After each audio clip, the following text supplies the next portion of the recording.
not work and we do not implement women empowerment. Because women empowerment is the woman.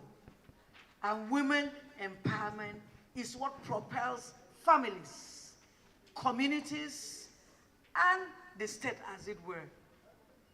So today we are here, and what took me aback was when I heard the director of NIPS talking about the number of women that are being sent for empowerment, as it were. And he also observed that our states, our nation, is structurally wrong in governance. Why is this so? It's still a male-structured society. And if you throw things open to us and say, send me men or women, you find out that we will have men being sent and never women. But I just spoke to him and told him that for him to help us, policymakers must make a policy that are gender-friendly. And they are not just gender-friendly, they are targeted at the women. And also in budgeting. Budgeting must also, certain line items has to be created for the women if we must achieve inclusion.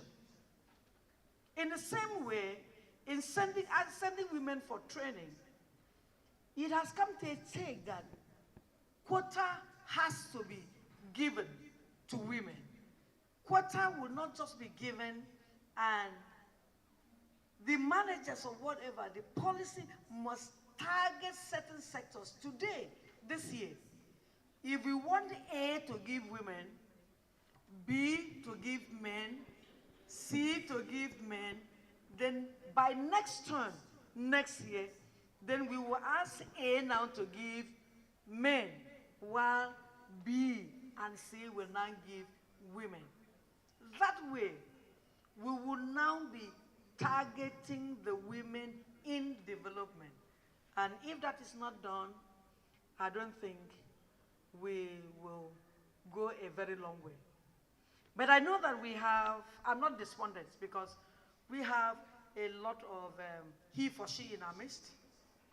And we are now drumming it down that in creation, the men and the women were created and they move together. And that means that the women and the women must work together if development must come. And basically, it's the woman that drives the home. The man builds, and the woman owns the home, drives the home. You may know that if that woman drops a piece of shoe somewhere in the home, you will not find it, even though you built it. So the women need to be empowered if we must go forward and achieve not just gender equality, gender parity, gender inclusion, and to ensure that there is sustainability in development. Today we are here. Thank you so much for bringing us, and we don't know that we will not go back the same way we go. And we give you a word as Commissioner for Women Affairs that we will cascade it down and we will implement what we garner from here. Thank you very much, and God bless you.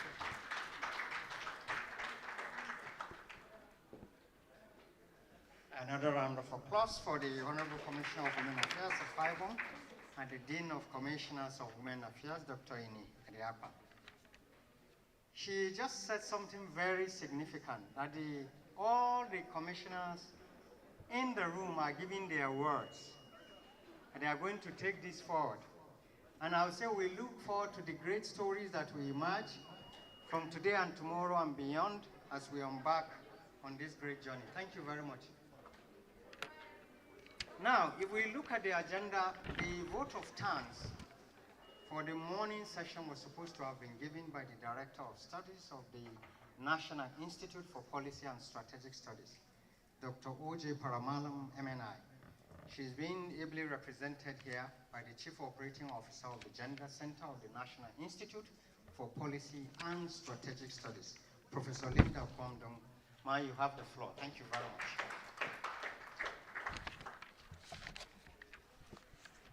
Distinguished members of the high table, everyone here present, good afternoon. It is a great privilege for me to represent our amiable Director of Studies in the person of Professor O.J. Paramalam, and to do this very simple task of appreciating every one of you. On her behalf, I'd like to most sincerely thank DRPC for partnering with us to push for the domestication of the WE policy.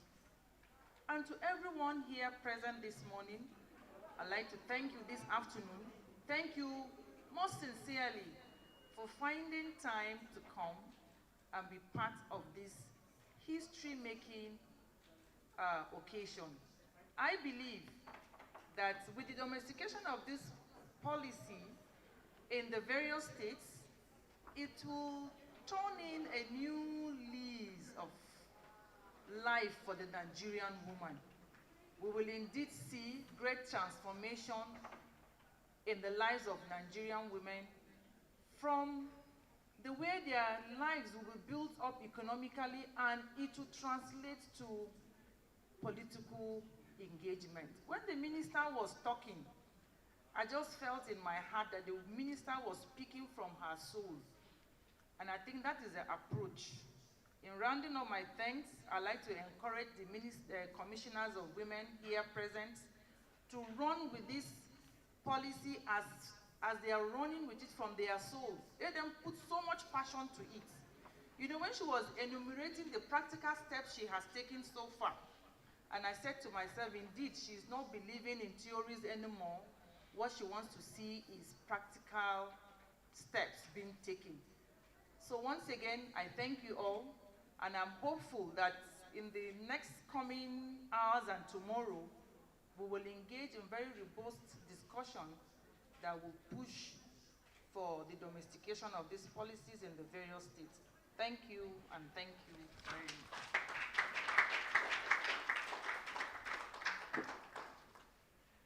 Thank you very much. Another round of applause for Professor Linda Kwamdong. Another invitation to the Honorable Commissioners. In addition to the commitment you've given, she's saying that you should run it from your souls. And I say again, we look forward to the great journey. Thank you very much. Now it's time for tea break and refreshments. We would like to suggest that the members of the High Table and the Honorable Commissioners will lead us. Once we step out of this door, you look a little to your right, you'll find the service points there. After that, the women will follow, then the men will follow. Then we are back in the room by 1 p.m. to continue. 1 p.m., we are back to continue with the sessions. What? The directors representing commissioners should also... Okay, the directors representing the Honorable... Yes, when I said the Honorable Commissioners, their representatives will also take all the privileges. Thank you, that is the assumption. So we are back in the room by 1 p.m. Thank you. Enjoy your tea break. See you at 1 p.m. Thank you.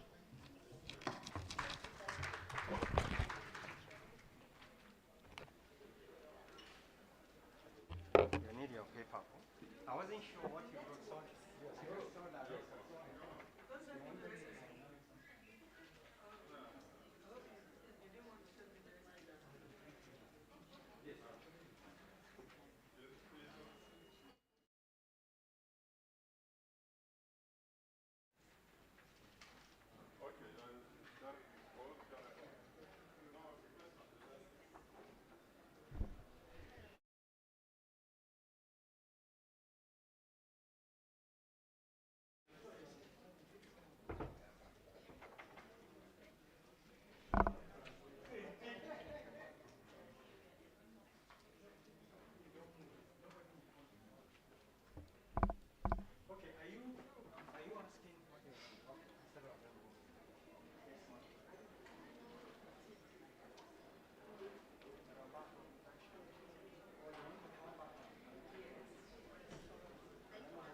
highly strategic. And so my work here will be so simple. I don't need to speak so much because from all the speakers, it's like all of them have an understanding of what the policy is all about. So my work will just be to make a simple presentation to give an overview of the policy.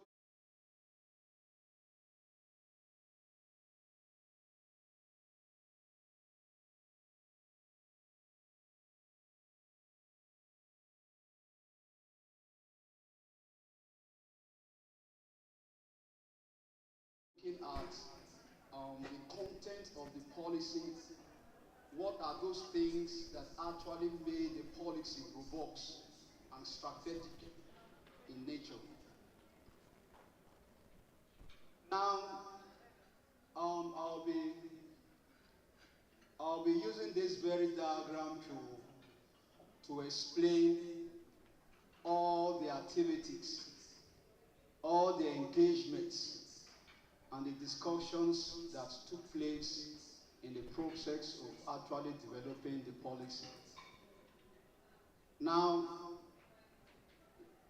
as it was earlier mentioned, the policy is a strategic policy document that provides holistic and multi-sectorial approach to women economic empowerment interventions in Nigeria.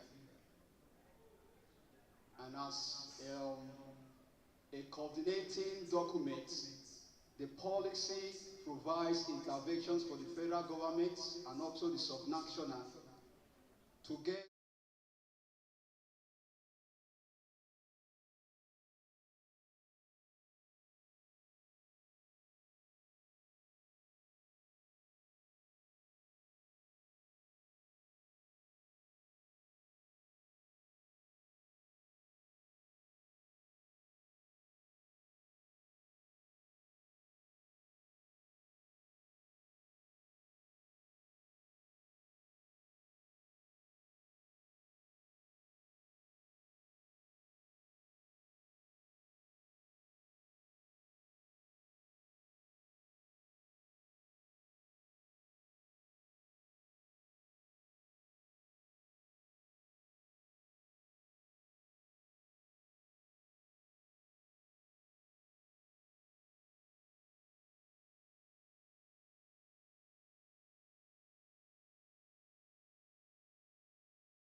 the Nigeria Stock Exchange.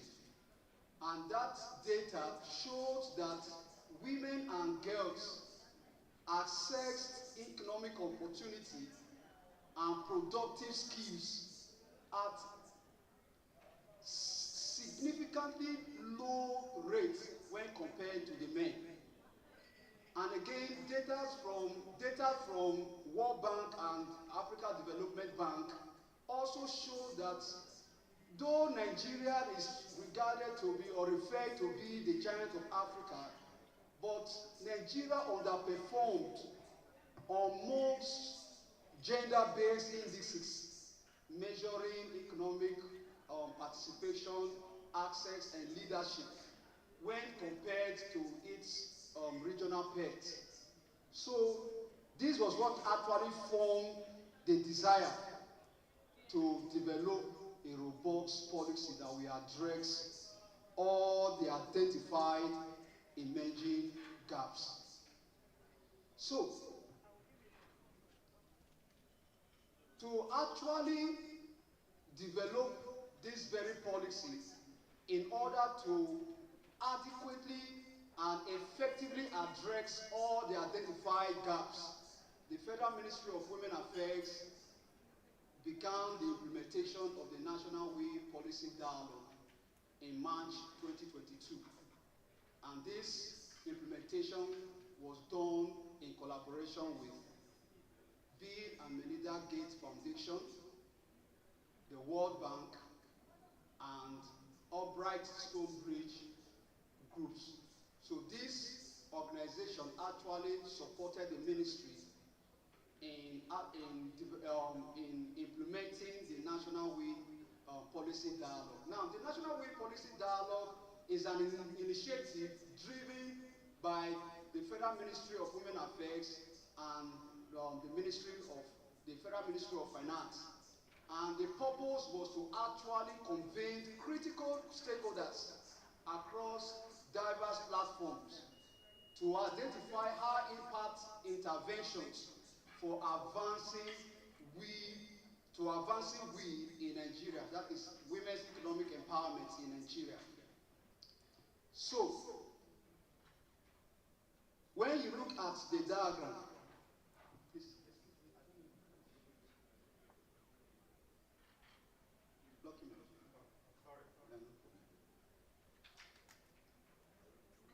when you look at the diagram, it has the timeline from January 2022 to May 2023. And you can see all the activities, the engagement and the discussions that took place in the course of the National Policy Dialogue. Now, the first one,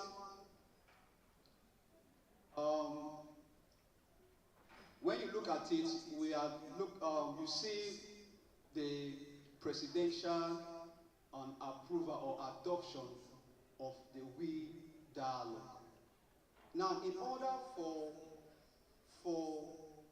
the We Dialogue to have the buy-in of the former President Muhammadu Buhari, and also to approve the project itself, it became necessary for the ministry to write the office of the president for endorsement, to give consent to the implementation of the National Policy Dialogue. Like I mentioned earlier on, the reason for this dialogue was to actually convey stakeholders to brainstorm on how the policy would come up. And so this endorsement was actually granted by the president. Now, the next one, you see below the timeline here, you see key informant interviews. The key informant interviews was also one of the activities that were engaged during the National Policy Dialogue. And what was the focal objective of this? The focal objective was to actually engage gender equality ecosystem leaders and experts, technical experts,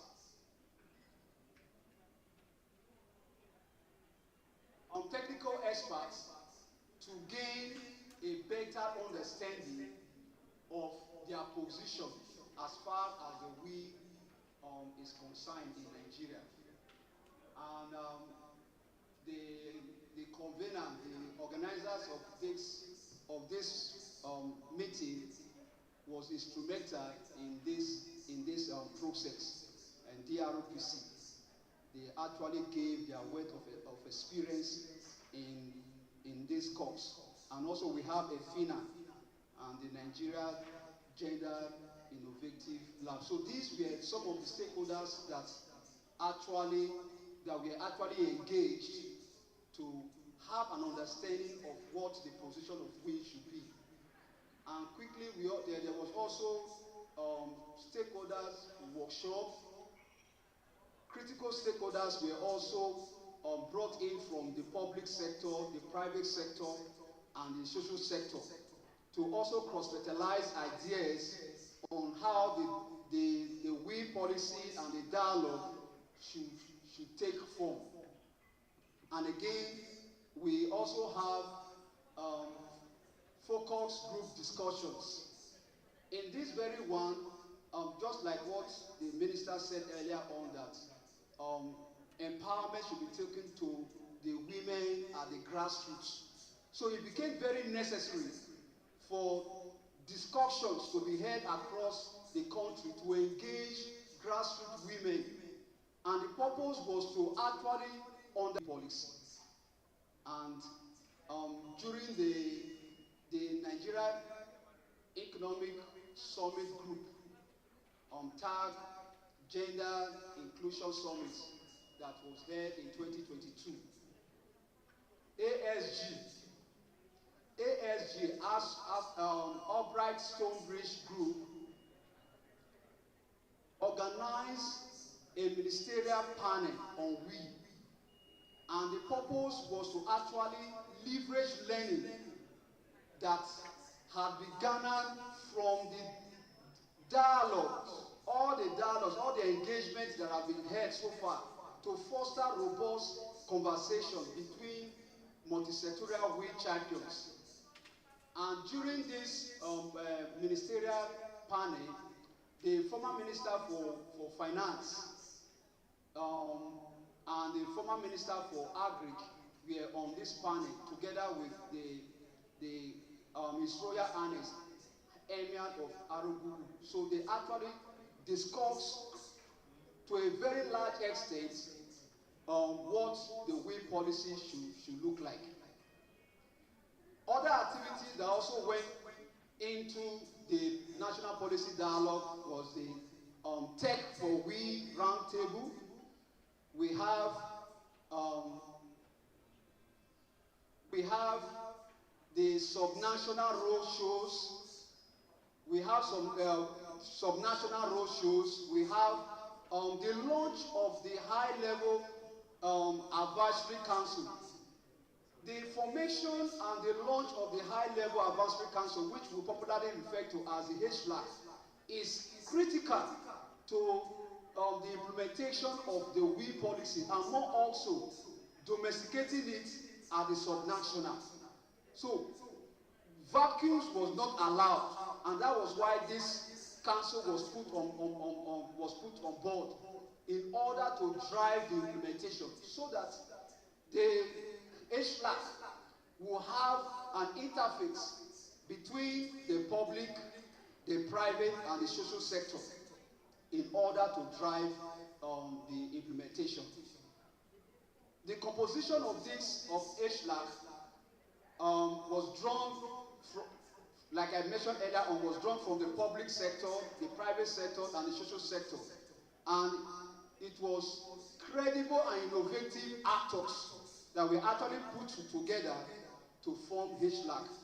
And it was in December 2022 that the former president approved the committee, and more also in February, the former president also launched it. And quickly, we have the policy validation, the launch, and the adoption. To just round it off, at this very point, the draft was already made, and also a workshop was organized to validate. Okay, I'll be using this diagram to explain the content of the policy. Oh, it's not clear.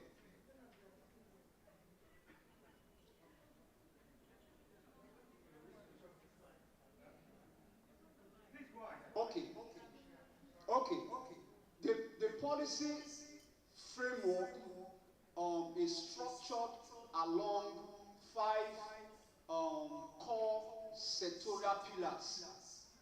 As you can see at the diagram, you have women in agric, we have women in entrepreneurship, we have women in traditional labor market, we have women in emerging industries, we have women in women's education and skill acquisition. These are the 5 core sectorial intervention pillars. And under it, you see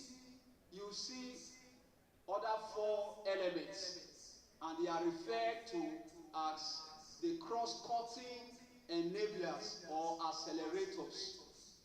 Now, these accelerators, they are like the support structure for the pillars.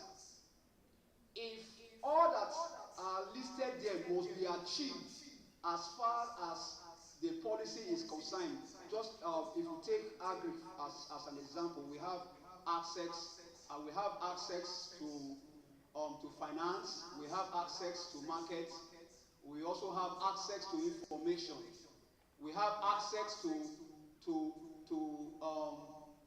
inputs, agricultural inputs. If we must achieve this under the agricultural sector, which is one of the core sectorial interventions, then those enablers that are listed there, women's financial inclusion and literacy, digital innovation, literacy and access, household, workplace and community support structure. Then the last one, gender responsive and data-driven government processes. These 4 enablers must be adequately and fully activated because they are the support structure. They are called the enablers because they cut across the 5 pillars that you see there. For example, taking women's financial inclusion.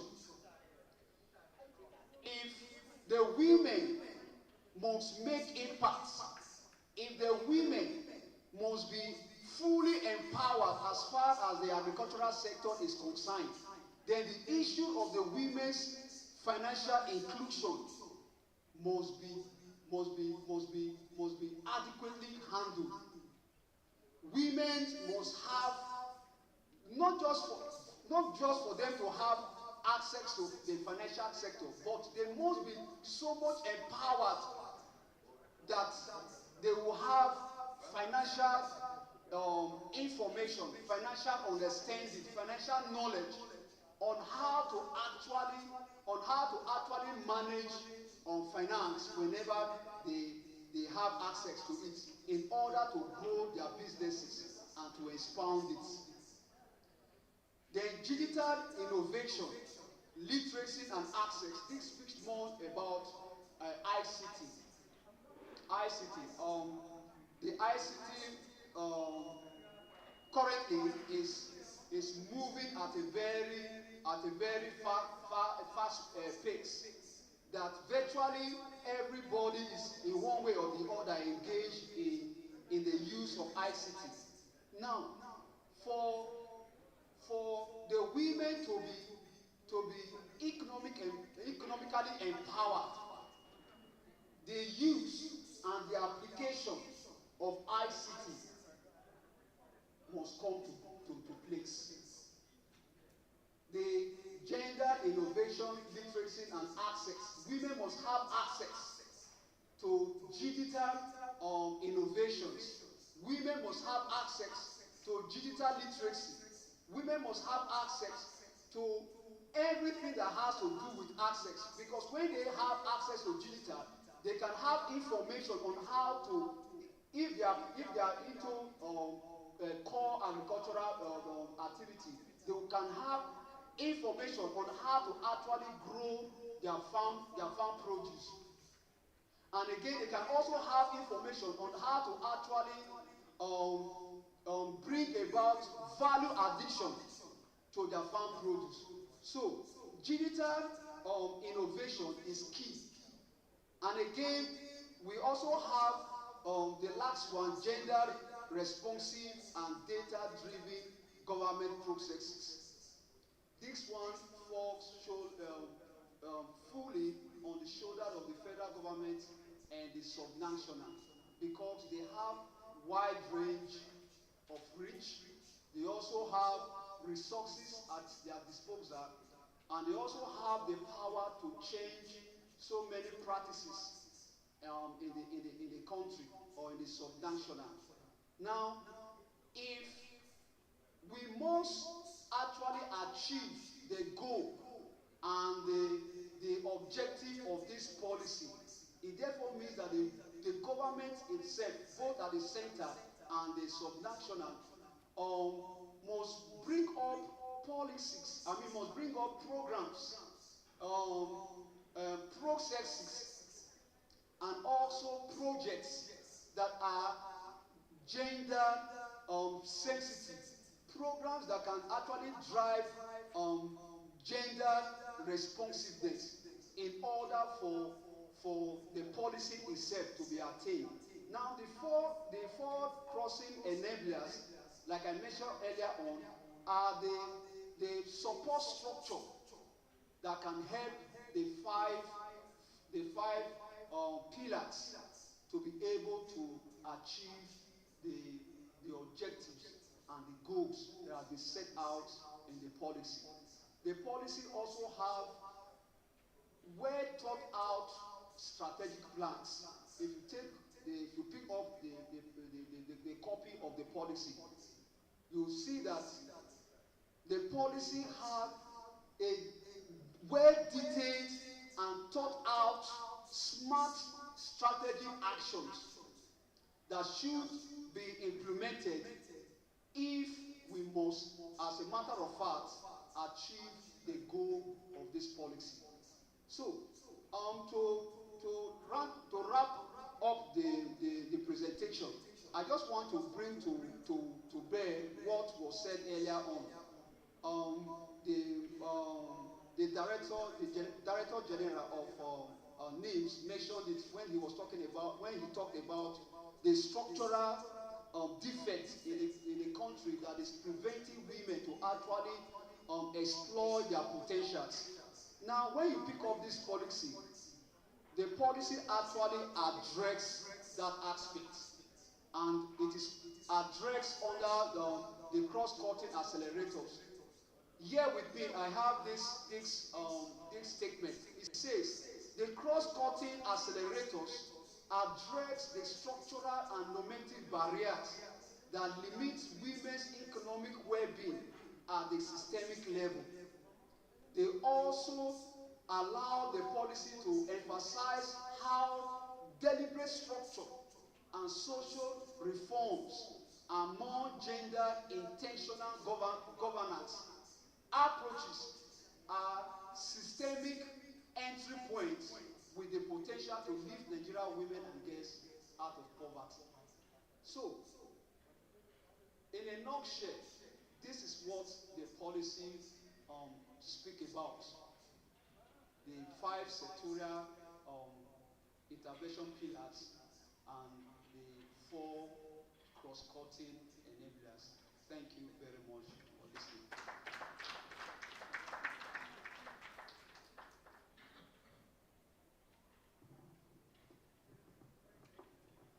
Okay. I will not go back over there. We want to just give 5 to 10 minutes for comments, questions. I would like to suggest for us to use our time effectively. We take them in tranches of 4 to 5. Then we allow Mr. Anoge to respond.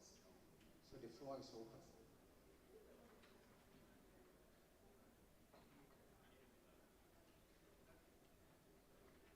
Comments, questions.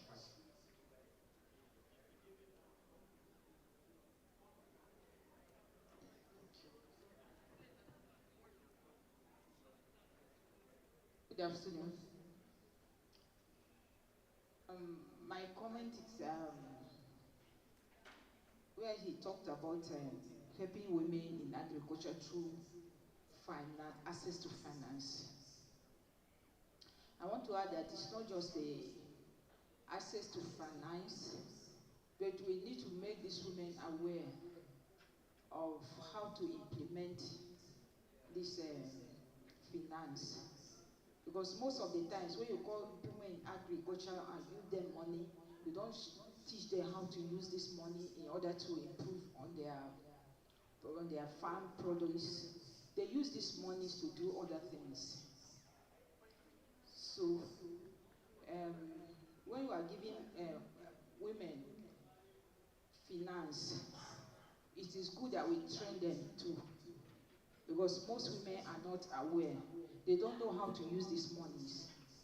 I've been in places where, and you can do this through cooperative. You are encourage them to form cooperatives so that they will know how to do this in groups, and they, in this way, improve on their farms. Thank you.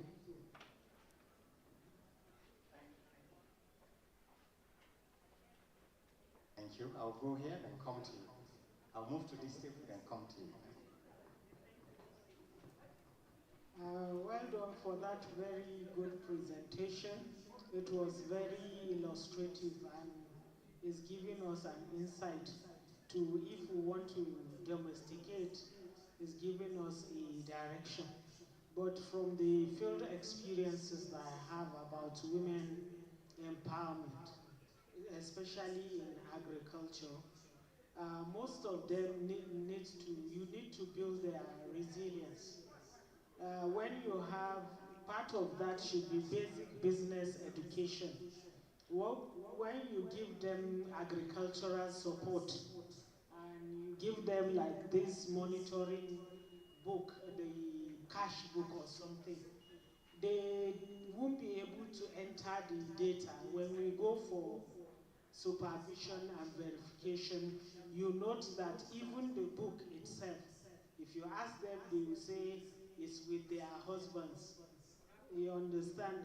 It's their own capacity that we want to build. We want to build that resilience in business development, in emotional intelligence, to be able to say that basic employability skill, they should have it as women. They don't just say everything is with the husband, or that idea of he's still the leader. No, this is your own business. We want you to own it. So we want to put something there in literacy as part of it, to be building their this resilience to be able to continue with their business. The husband should just give them support, not to hold everything. She doesn't even know how to enter the data that we are going to be cross-checking when we go there. And that is because she's relying on her husband or somebody else to do that. So they need to understand that the literacy we're talking about, the skills we want them to have, is basic employability skill, and be able to support, like be there as business owners and be their own boss. Thank you.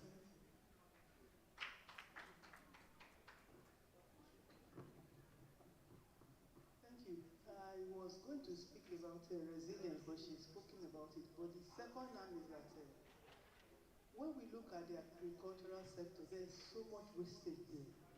And I believe that putting it as one of the pillars, especially with agricultural extension, getting women involved and getting them to preserve or face the process of preservation is another key that we need. Because I've been in markets in Lagos where they bring tomatoes in, and then they hire people to stand and destroy it so that the prices don't go down.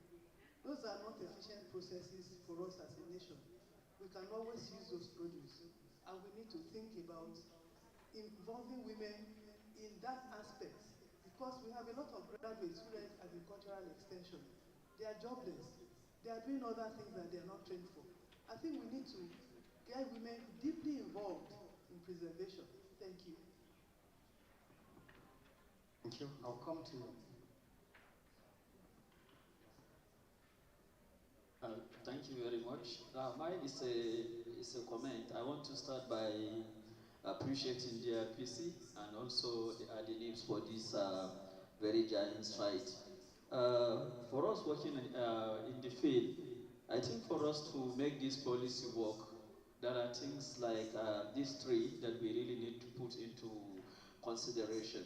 I will start by encouraging us to effectively coordinate, because you can see most of the actors that are into women empowerment working in silo. You can find someone coming to a state, implementing a project in empowerment, and the next day you see another person coming without even finding out what happened to this community. Has anybody or somebody was here to implement or what? That's what I'm trying to say here is if we can coordinate effectively, at the end of the day, we're going to have an effective result. And we are not going to have this unless we have a data-driven empowerment. Now we have a lot of ministries from the Women Affairs.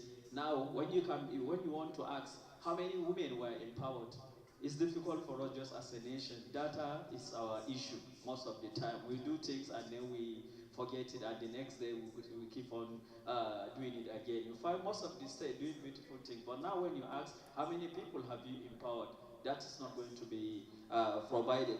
Then finally, for this policy and all what we are trying to say to be sustainable, our empowerment should be need-driven. Just like observe, you can't go to Kaduna and ask them to produce something that it doesn't exist there. I'm from Maiduguri, that is Borno State, and within these 14 years of insurgency, what comes to play is you will find the same people coming up teaching people how to distributing sewing machine always. And the question here is how many people have the money to even buy the material for people to sew? Do we have the available market? And if we have the available market, are we ready to even empower these women, give them the necessary training skill as observed about entrepreneurship education, how they can be able to access this available support? Then finally, generally in terms of this, when we want to do this economic support, I think we need to just be holistic as we are targeting to have this general empowerment. Because now when you go to the rural areas, for any woman to get this support, she must know somebody who knows somebody for it to do this. So for us to get this right, I think the Ministry of Women that are there, they should go to the grassroots, work with the community leaders, identify and then have their data on hand, even before the support will come, so that when the support will come, it can be actually targeted to the right cause. Thank you. Thank you. Take this, then we allow Mr. Nugget to respond. Mine is a question. I appreciate what the DCRP is doing. DRPC, sorry, pardon me, the DRPC is doing. But my question is, how are we going to deal with cultural biases? Because like she said, we have women who are being empowered, but then they feel they are not capable because their husband sick or their culture, handles that, or their culture won't allow them to think for themselves and to do things for themselves. So how can we do, aside empowerment, what else can you do to break that cultural and religious biases? Thank you. Mr. Anuke, can we take the Honorable Commissioner for Apaivom so you can respond in one fell swoop? Thank you for your understanding.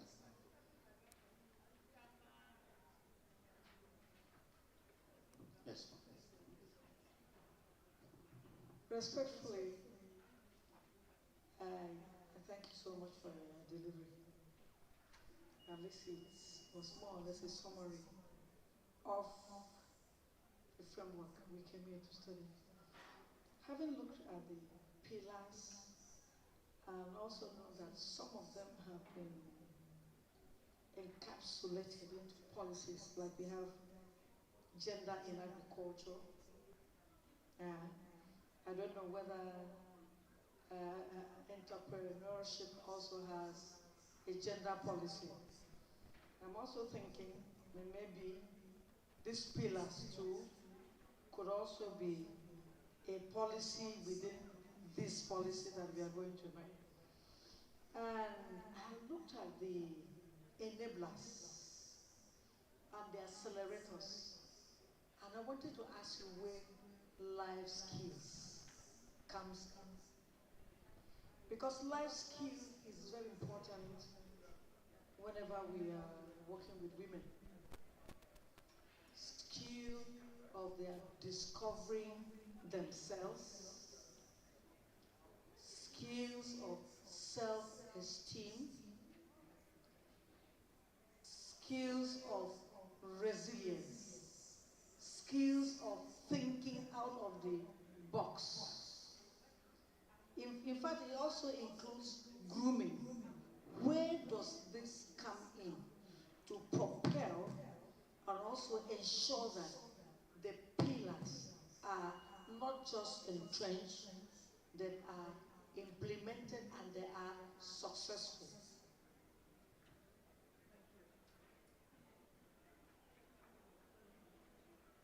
Thank you very much, our Dean.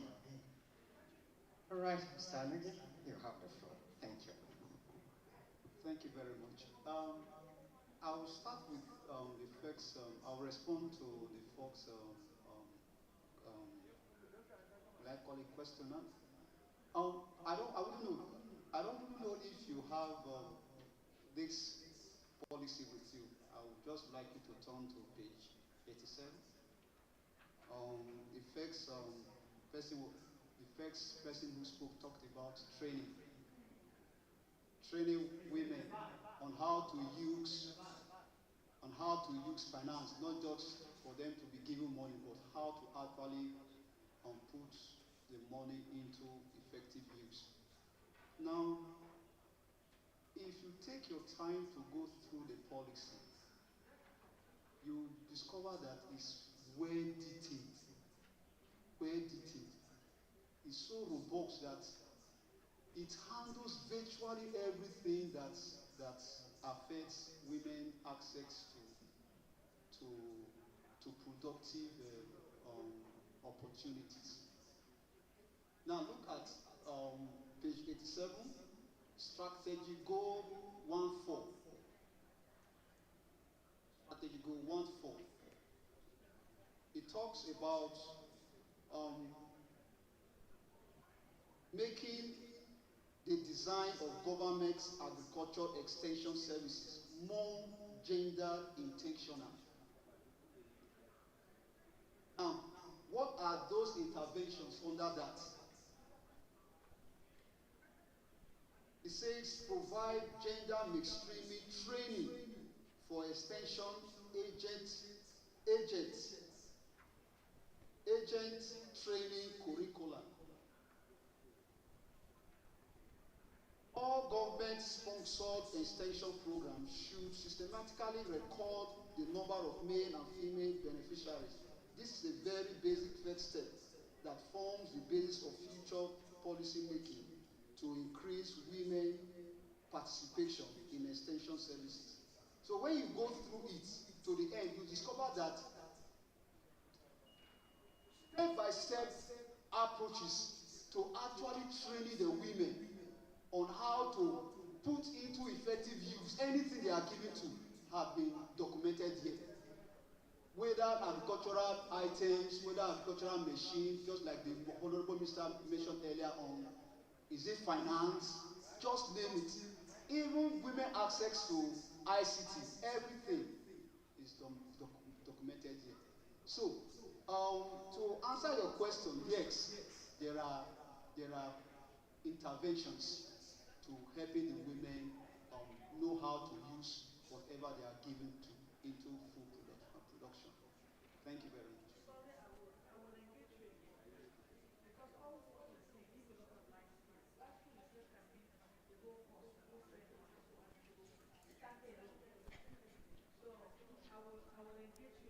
Okay.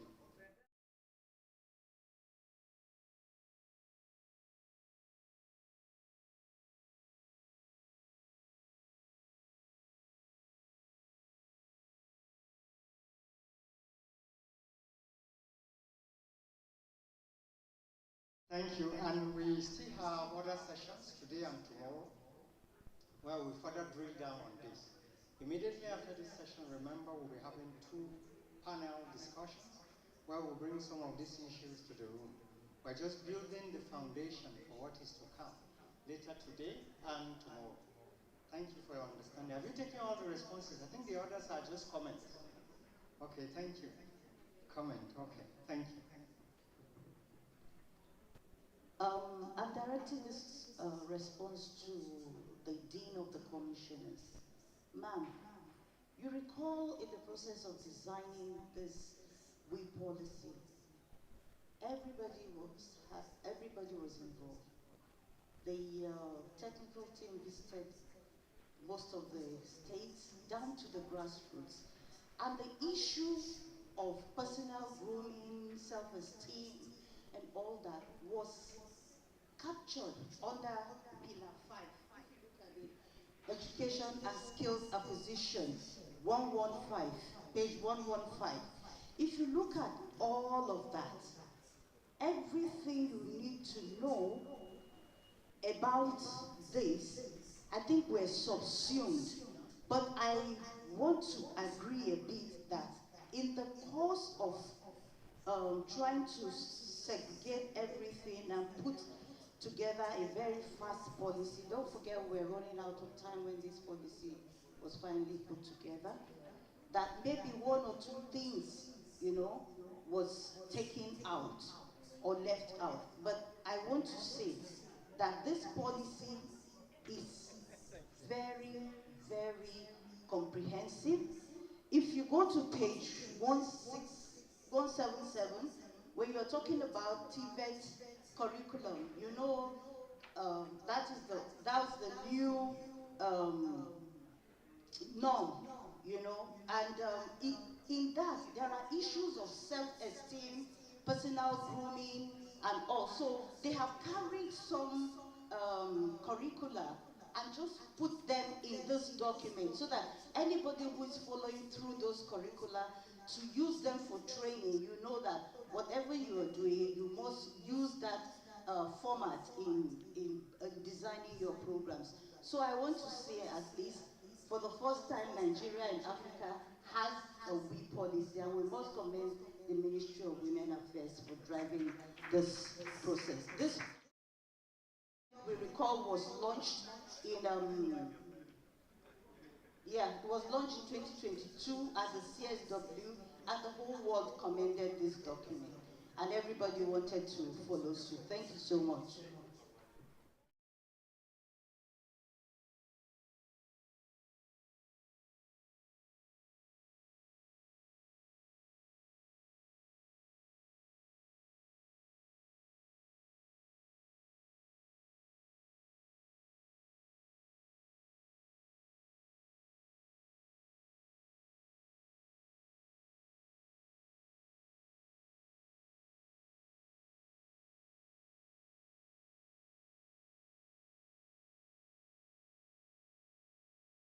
A round of applause, please. Thank you. Thank you, sir. Thank you. Thank you. Thank you. Now, if we look at the agenda, the next session is a panel discussion on the reflections of the stakeholders from the development of the National Women's Economic Empowerment Policy. And the moderator of this session is wearing two caps. She is the Director, Center for Gender and Women, University of Jos, and she is also the Gender Advisor of the Development Research and Project Center, DRPC, in the person of Dr. Plansat Dai. So I'll hand over to Dr. Dai. She's going to moderate the session. So on the agenda, we have 1 hour, but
milestone-rich group. Data from direct beneficiaries were gathered in some focal states through focus group discussions with the powered works, particularly in KB and Plateau State. This informs the policy's conception, dialogue, and development process. The powered works and other platforms supported the development of this blueprint for advancing towards a more balanced economy that requires strategic, intentional, multisectoral, and innovative buy-in and feedbacks. The powered works also supported the review and validation process, which involved honest conversations among key stakeholders about existing policies, pragmatic financing gaps, and structural and normative factors perpetuating gender inequality. These processes culminated in the launch of the WE policy. And today's session will reflect on these processes with our powered works who are actively involved at the stage of the policy development. Thank you very much.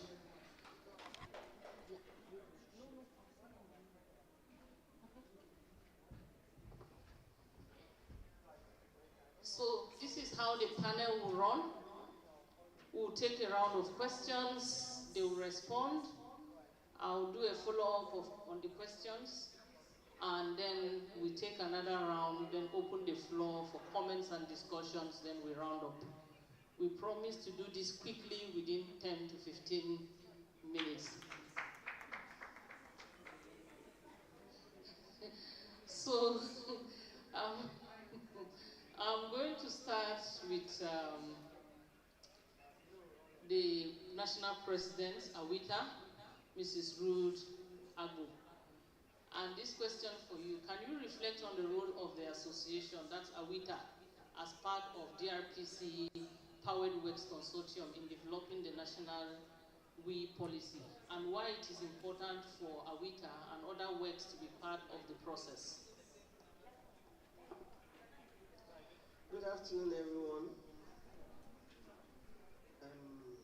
We want to appreciate you all for being patient with us.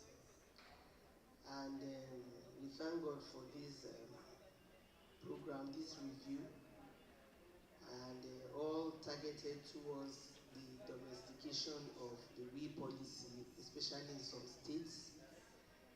And in all of these, we know that the Federal Ministry of Women Affairs is the bedrock for Nigerian women, and narrowing it to the women economic empowerment. We are talking about practically seeing the engagements of women as it relates to skills, their resources, bringing them out of the low self-esteem, and seeing them not as liabilities, but as assets. And having considered that, a powered DRPC powered project came about with the Women Economic Collective, which is the WEX. Awita happens to be one of, one member of the WEX, and we really appreciate DRPC for engaging us on that, because it put us on the realization that we have to discover ourselves and to know exactly that because we are important from the bottom up approach, from the rural women, the grassroots women, as drivers of the economy, we are so important in this whole essence. And so there was a need for government to visit or to have a policy that should be favorable to the women. And because we are the WEX, is a coalition of women associations that Powered or DRPC Powered is working with. We cut across the 36 states, from the women's structures. And so when the policy was being validated, in Ministry of Women Affairs, we had to also engage, you know, and be part of it. It was like a collaboration. We needed to also let them know where it pinches us. They said you cannot shave a man's head in his absence. So we needed to be part of it and to also, you know, add our voices to whatever it is that was going to be deliberated upon, because decisions, that were moments of decisions, and decisions are being taken to favor us. Everything that we are doing today centers around favoring us, that are the women in trade and agriculture. And AWITA has structure in the 36 states of Nigeria, including FCT. So we were part of it from the beginning, courtesy of DRPC Powered. We saw there have been experiences that we had, you know, with government policies, accessing loans, agric loans, COVID intervention, you know, and all of it, then farm inputs, you know, support from one ministry or the other, but there were not sustainabilities. After a first batch, you don't get to get a second batch. You don't get continuity. And it made us, because we came together as a cluster under works of DRPC Powered, it made us not to sit and be waiting for government. We started strategizing on how we can help ourselves inward. You know, as much as we are expecting the government to help us and to see us as stakeholders, you know, in this whole economic drive, we also didn't want to wait, you know, till forever for them to come and do. So we began to in-house help ourselves. DRPC Powered spurred us through advocacy. We met with MDAs, and we took some resolve towards our cooperative, towards the thrift, to caution the shock of disappointment that the women got at that time. When there was no money, women had to borrow money to do the online marketing training, to do business plan, to do so many things, to access the admin loan, and it didn't come. And so we decided on our own that, okay, let us do a thrift system where the women could be getting, you know, some money every week, depending on the category that you can fall in. And so they received, they didn't feel the heat so much. And then we grew from there to doing a cooperative system. And then we started giving ourselves in-house loan. This came from the fact that DRPC Powered, you know, with the Women Economic Collectives, put us on our feet, opened our eyes in the process of advocacies to MDAs. And then we now saw that, okay, while we are waiting for policies to be implemented, let us be doing this for ourselves. And to the glory of God, the policy came, and we are waiting for execution, implementation, and sustainability. Thank God it's going to be domesticated in 4 states, where DRPC Powered, by extension, you know, have the structure of the Women Economic Collectives. And so we are waiting to get a testimony to say, yes, that at this domestication, ABC on the manual is being executed, like the minister just mentioned in her speech when she came. She said it's practical. So thank God for the expectation of this practical in her regime. We will want to see how the women will feel and be fulfilled. We want to come out of the low self-esteem, because any woman that is not empowered economically, that does not have an economic stamina, will not be able to have a say. Will not be able to have a say in anything that she does. And we are talking about women first affecting their immediate families, then the community, and then to a large extent to the country, because we are the drivers of the economy. There are so many things that should be considered, which we are overflowing in this policy. And we are saying we need total implementation so that we can begin to have a positive impact.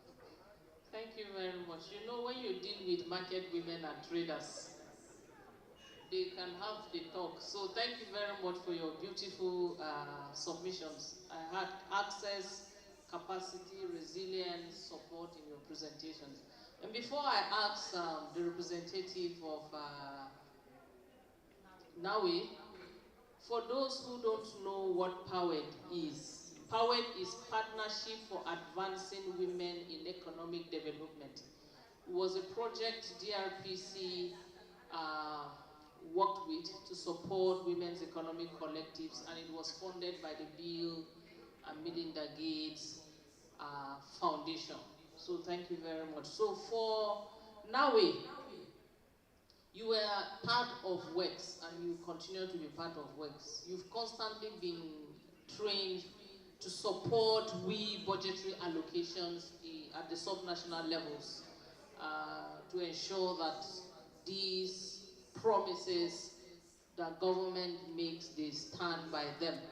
What is the role of accountability in this entire process? And also looking at your role in the development of the policy, what do you think women-led initiatives like yours can do to ensure they support the implementation of the policy? Thank you very much. Yes, it's true that NAWE has been with DRPC on this project. And for us to be accountable, that is, after putting on this policy, beautifully way in the book, it should not be left there. We should go to the field and implement it and give account of what you observe from the field. Go to the grassroots. Now we as an association, we are all over the country, and I'm happy to say that in one of these states that the implementation of we have started, our commissioner is a member of NAWE, and we as in NAWE, one of our objectives is to train women on what to do in order to have economic, to increase in the development of the economy of a country. That is to help women who are doing nothing. One of the objectives, to help women who are doing nothing to have something doing. And not just what they will eat, but what they will do and add to the development of the country, from informal to formal way. So to help now for implementation of this policy, now we have started going to villages to train the women, to advocate, to train the women on how to implement these policies. We have found out that in most of the places, the women have not heard about anything. So we have gone to some states, particularly I was sent in Benue State to start this. So I've been in some local government areas, and I noticed that the women are not aware of anything called we. They don't even have associations. So we have started advising them to form cooperatives and training them on skills. So that from that development, when they have skills, when they know how to do this thing, we connect them to places like this so that we'll have more information and add value to what you are teaching them at that level.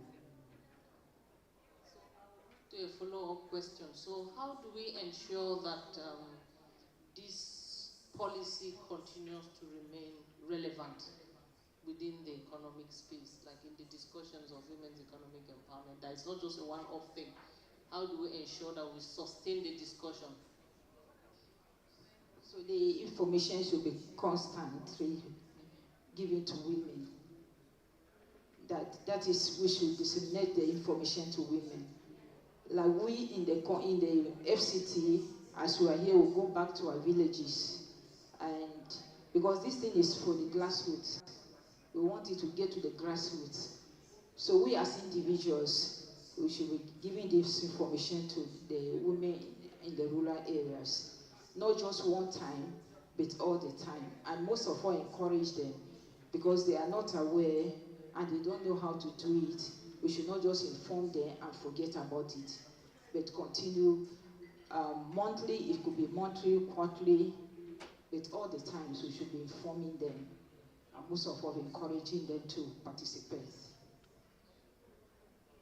Thank you very much. I think I'll give back the mic to Awita, but I think you made a very important contribution, and then you suggested or said that people at the grassroots level, the women at the local level, some are not even aware of this policy. So what can we do? And that's the center of it all, to ensure that we get this info to the lowest of the lowest. Those who are at the grassroots, those running these nano businesses, those whose investments are not bankable, they are not formalized. How do we get all of them? Because we notice that during economic stressors, these people running these nano and micro businesses sustained the economy.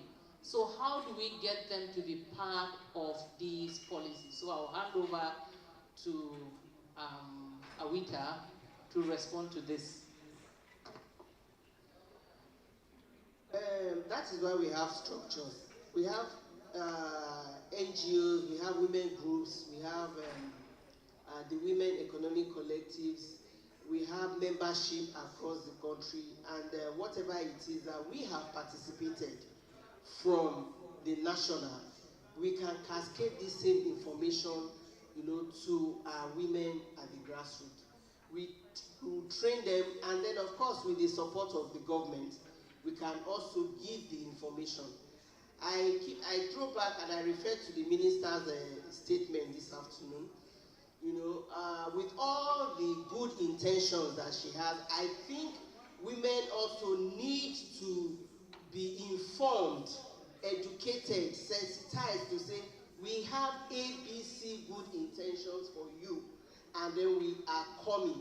And my question would have been to her too, that how soon are all those good intentions going to go round? Is it going to be just few picked local government or villages of the people that know them, or those that don't even know anybody up there will also benefit? And so we can cascade the information through the different women groups. Women, there are so many women with untapped talents that need to be discovered, and they should be handheld. Jumpstart businesses with them. I'm saying this out of experience from my structure. When COVID happened, the shock that took some women's life was not the shock of no food. It was the shock of, what do I do? Because they didn't have the knowledge of what to do. They didn't have what to fall back to. And so if every woman if our potentials are being discovered and we are put on track economically, we will be able to caution some things when it comes. Women basically live on daily income. She was talking about not allowing anybody to touch our money. Nobody should touch our money belongs to us. Let us even start doing the thing that will give us the money first. So many women don't even have that money yet. So since we live on daily income, now the economy is biting hard. Is that daily income still being sustainable? If it is not sustainable, where women are living, or families are living on zero to sustain themselves. And we are talking about you making money to first invest and then make profit out of it, have the capital before you revolve, and then you eat out of the capital and all. From which source? Thank God for women.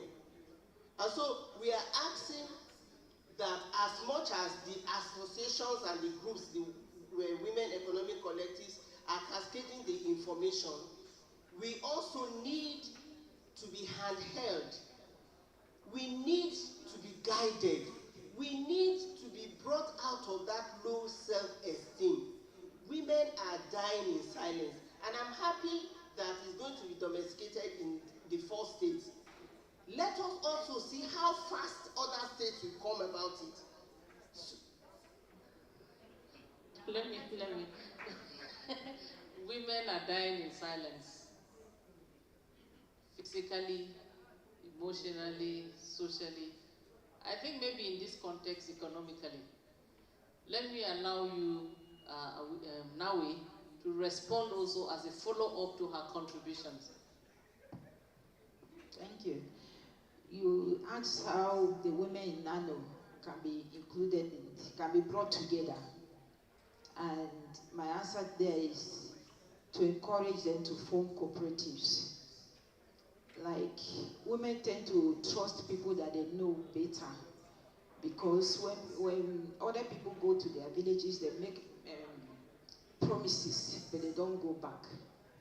So my advice is, if each of us here will go back to our villages and encourage these women to form cooperatives and be contributing, no matter how small they have, and be doing things together, like farming, those that are farming, or those that are doing petty businesses. So after the businesses, they have a little to drop.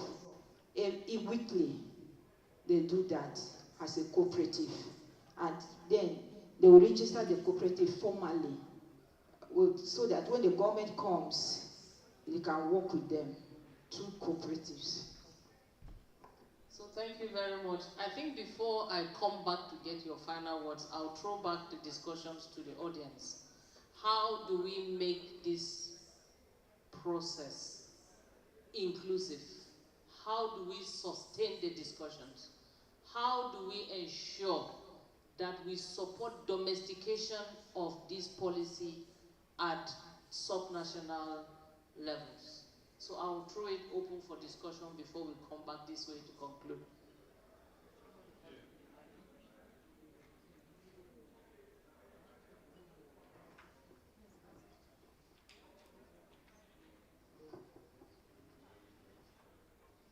My name is Olali Kontela from FDIF.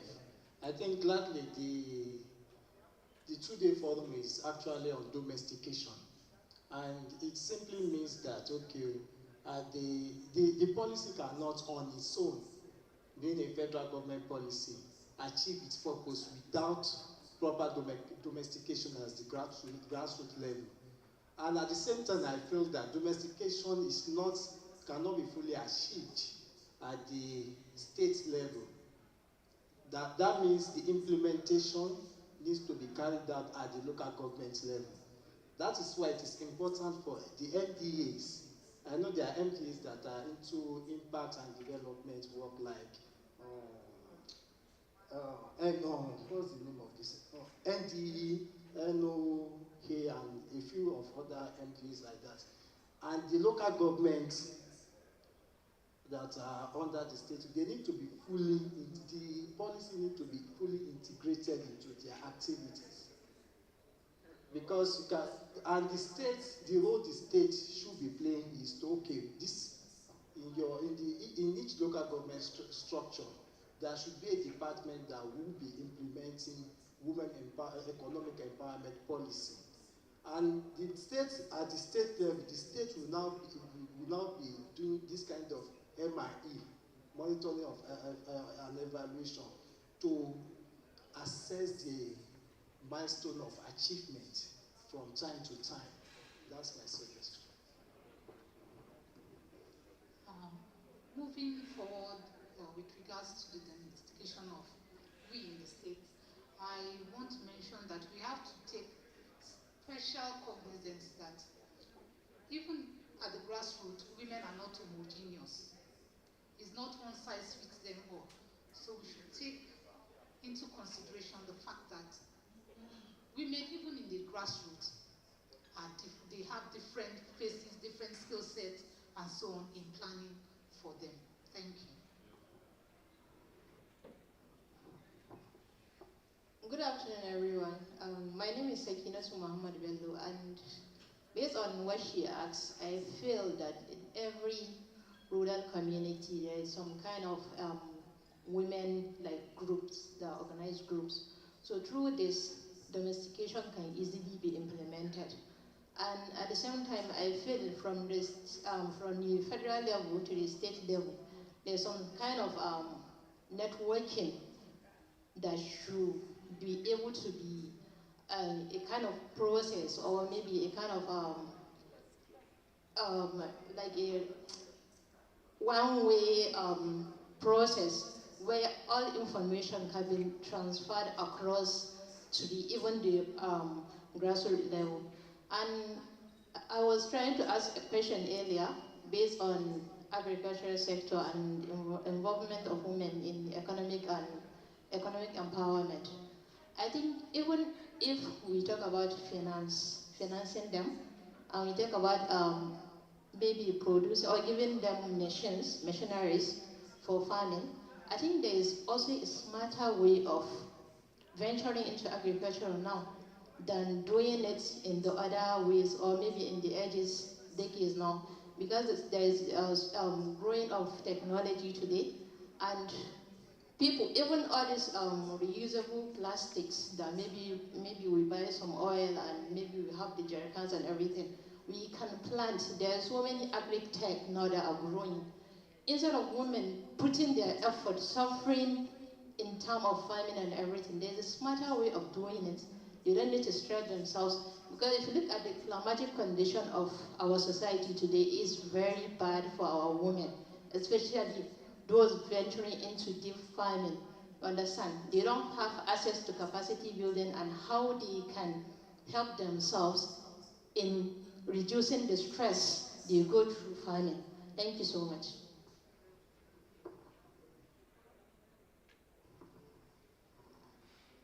Respectful, I want to start by saying that as we are going back, it will be necessary to also engage all the arms of government, especially the governor and the ESCO, because once they understand it, it's easy to run with it. And by saying so, it will be necessary for DRPC to interface with the Governors Forum and meet with them, present it to them. That way it will make it very easy to implement, because once they have a buy-in, they will give the commissioners all the support that they need for this implementation. Same with all the wives of governors. They must be in the know. And that means they will deliberately move to see them, to push it across to them. Talking about the grassroots, we need to know that we have also the traditional governance structure that should be brought to bear if they must have a buy-in. We will also need the cooperation and the support of the men, the traditional rulers, because if you're going to the local government, beyond the local government, it might not really be successful, but I still feel we have to target the villages, the village heads, their wives, in ensuring this is being implemented. That will really help us. Also, the language that we use. It's important that we use the language of the grassroots. It's also that we also employ the media in this implementation.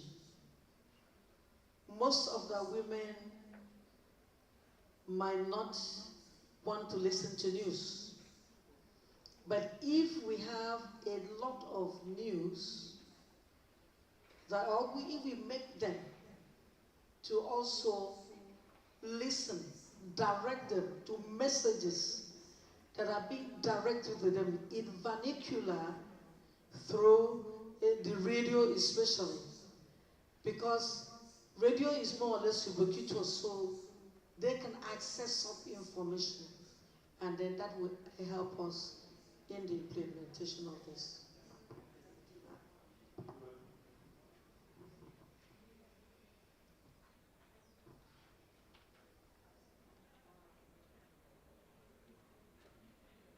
Good afternoon all, my name is Chana. I'm from NIPS Policy TV. To add to what the Commissioner just said is we really need awareness. A lot of people or women in rural areas are not aware of these policies. They are not aware of the advantages that are there for them to take advantage of. And I asked the question earlier, which was not answered, is we need this awareness so that it could break some cultural biases and religious biases that these women hold dear.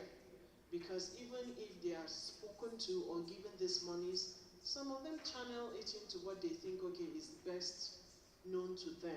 They don't trust this process. They will say, is it not, you know? So we have to really use awareness, and like she said, we can partner not just with government agencies, but private agencies that could help in spreading this awareness. She talked about the radio. A lot of them listen to radios, and this sensitization and awareness that we're talking about, I feel shouldn't just be to the women alone, but their husbands and the males, because these are the people who are in charge and sometimes hold up these cultural biases against women. So I think if they are aware and they are well sensitized consistently, this is going to help with the continuation of the conversations in regards to these policies. Thank you.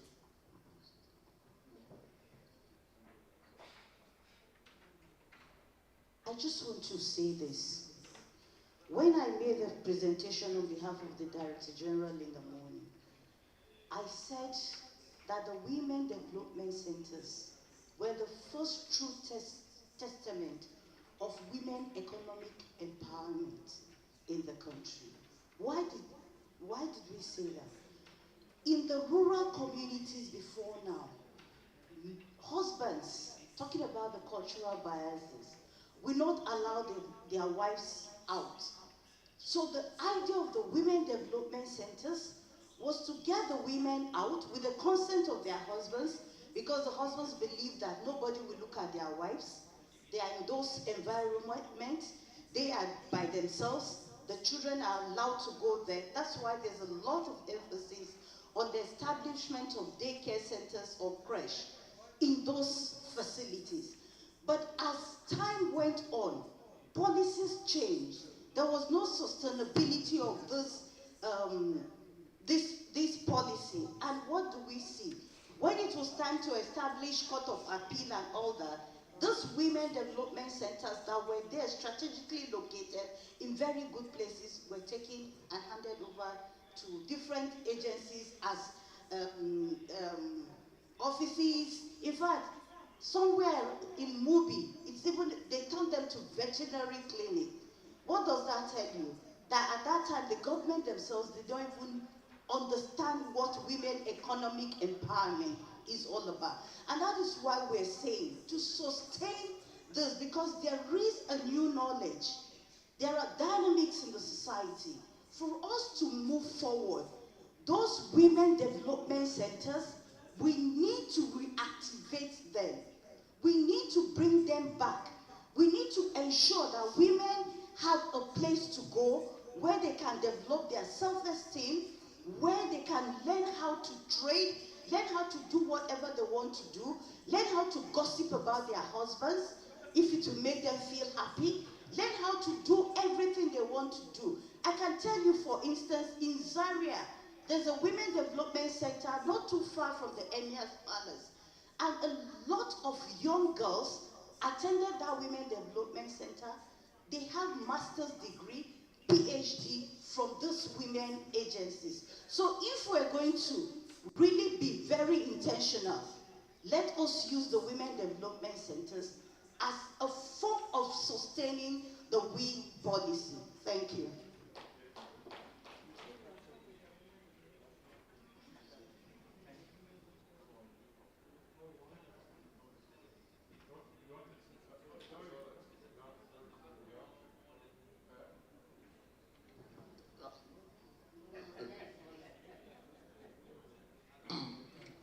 I have so many observations to make, but for time, I'm just going to say that we shouldn't leave anything to assumption. The assumption is that these groups exist already at the local levels, but in most local levels, these groups are not existing the way they should exist. So we shouldn't leave anything to chance. Then, if we are able to organize these groups the way they are supposed to be, how would they gain recognition? And how would they assess interventions? When they assess interventions, how do we monitor the fact that these interventions are put to the use which they are meant for? Because I have seen programs where women were given facilities to help elevate them, but as they were collecting these things, they were handing them to the husbands, and the husbands were selling them back to some Igbo people who will take them from there and resupply them to another point where they will still be redistributed. So with all these kind of things, I think technology should come in where we can see these things put to the use that they are meant for. We can track what they are supposed to be used for. Thank you.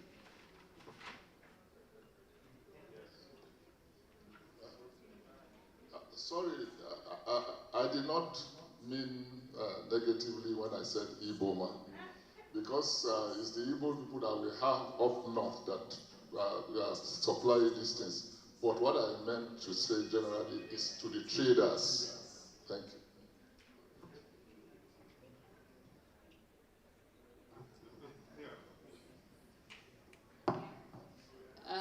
Thank you very much for your very useful and important contributions. It will interest you to know that my mom was the principal of the Widowhood Vocational Training Center during the Mariam Babangida regime. And I can tell you that the Widowhood Vocational Training Center is still functional in Mangu local government of Plateau State. That I can tell you. Because I grew up, I remembered when Mariam visited the local government to see the vocational center. Was my first time seeing a First Lady face to face. So they are beautiful initiatives, like you said, but in many other states, they have gone quiet and they have metamorphosed into something else. And we need to think deeply how we need to coordinate that entire process. To round up, I'll give my panelists just one minute to respond. 1 minute, and then we wrap up. Thank you. Thank you.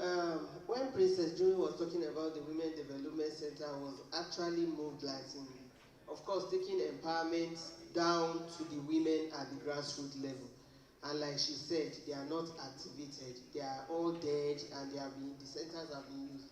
So I think that, I don't know if it is captured, so that they should also revisit and recapture it at all these centers by way of recommendation, that all these centers should be activated so that the women can also begin to get skills through the centers.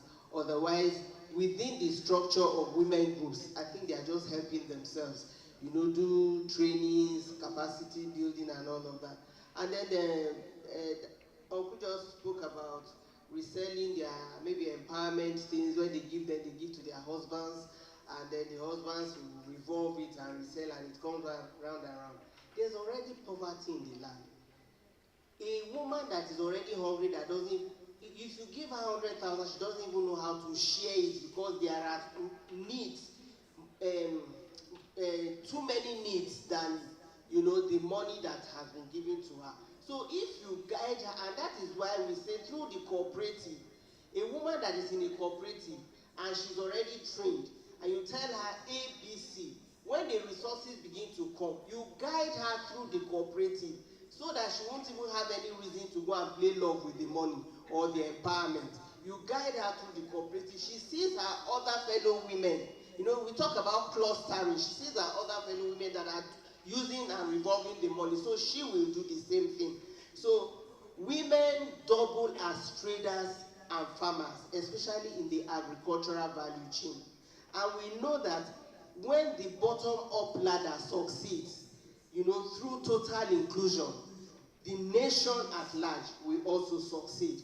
So in all that we are doing for us, as the tide is changing, technology, you don't expect so much from us through subsistence farming, you know, through manual whatever, when there should be women-friendly technology to help and to enhance our activities that we also sustain the economy for our families, the community, and the nation. We want to also use this opportunity to thank DRPC Powered for engaging the women economic collectives and for putting us on our feet. While we are waiting for the government, we are also helping ourselves by ourselves, within ourselves. Thank you so much. Thank you very much for those final remarks.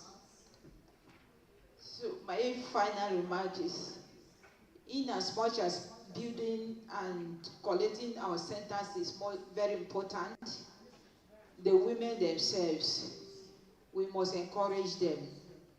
I'm one of the beneficiaries of that. That's why I live my life, encouraging other women. I started my business with 25,000 naira, and it was through encouragement from others. When you encourage a woman, like people used to make me to do things that I ordinarily wouldn't be able to do, through encouragement. And from there, as I joined associations, my eyes were opened, and I got information more than when I was trading alone, when I was doing my business alone. And I leave myself encouraging other women today. And secondly, when you promise something and you keep your promise, they trust you. Because I encourage these women and lead them, anytime I give them information, they believe me and they come to it. So I believe that if the government can do this, and if we are doing this, and together with our own children, they will grow up to be what we want this country to be. Thank you. So thank you very much for your useful contributions, and also to the audience. Your suggestions and your comments have been documented. It will form part of our continuous engagements and discussions as far as this policy and we is concerned. One word I'm leaving you with is encourage a woman and any youth today to start a business. Thank you very much.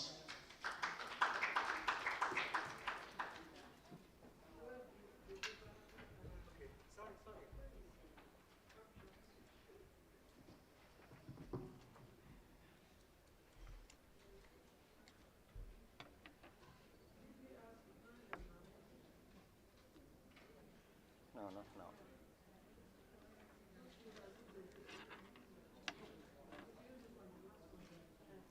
Thank you. While the photographs are going, let's thank our moderator and the panelists for the last panel discussion. Warmer.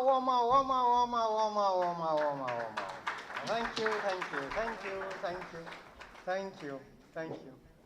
You know, Chief Moju, we say it's not warm enough. That's why I was saying let's take it. Okay, thank you. Process check. We are supposed to take a short 5-10 minutes by. Do we take it, or we want to continue the next session now? We should continue. Is that the everybody's view that we should continue? Okay, thank you very much for your understanding. So may I have your attention? May I have your attention, please? In the next session, we'll have the second panel discussion where we'll be looking at women pushing through pro-women policy change.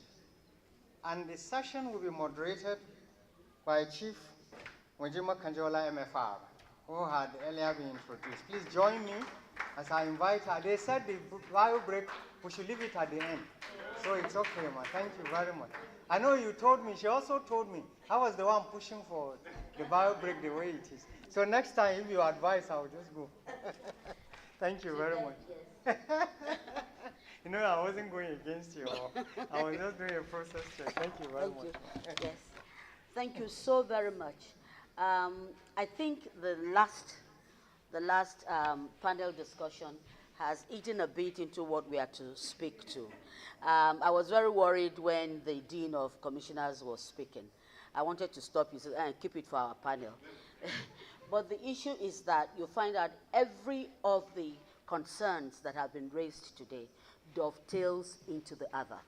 Even if we are talking of farming, we're talking of the basics, even literacy, all dovetails into this.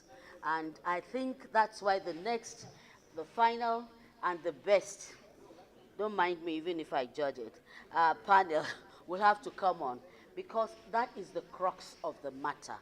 How do we domesticate this for making it impactful in our lives, in the lives of those women for which we are all saying we are representing here today? We see them every day. We talk to them. When it's time for elections, we go to them.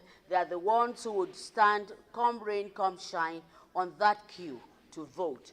But as soon as we are voted for, or we have voted for the politicians, I don't know how much of that standing or that queue or that sacrifice is remembered that will crystallize into women holding positions of authority.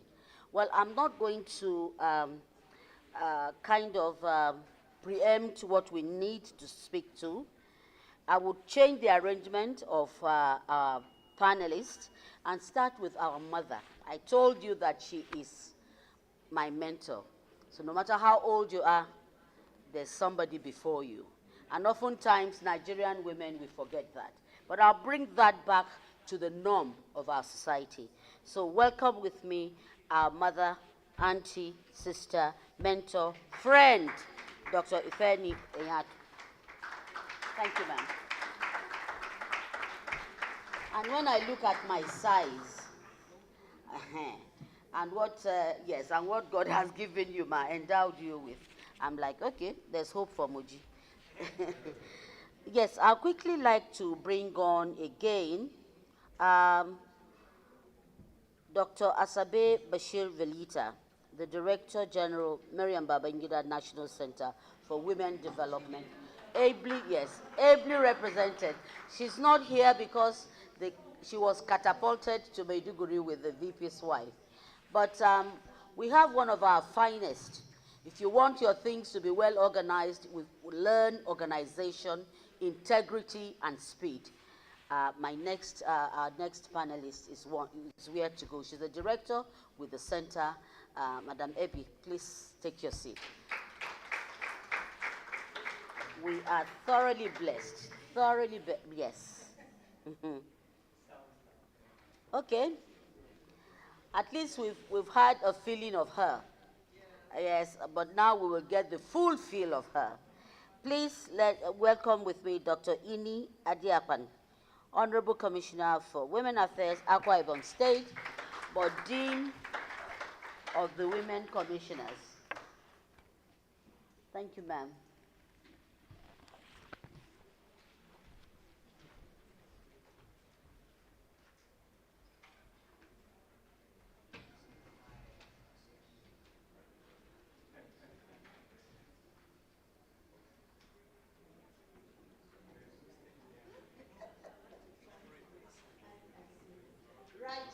Very distinguished ladies and gentlemen, the discussion or the conversation has just started and is premised on policy change. I'll start from my immediate left, because you've seen it all, both at the private and public level. Now, how do we push the narrative of women? That's the first question. How do we push the narrative of women in terms of policy implementation?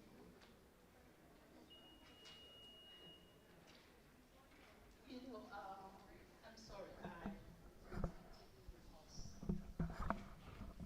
I think the value that I bring to the table is to recount the history of women movements and what we did right and what we did wrongly, and to share some of our lessons. So I appreciate this policy because the process was thorough and the product is world class. The point I want to make is, and they list it very articulately on page 17 of the document, they listed some of the policies that some, across generations and all that. And the question is, well, the numbers, the status of Nigerian women has not moved accordingly. So what did we do right and what did we do wrong?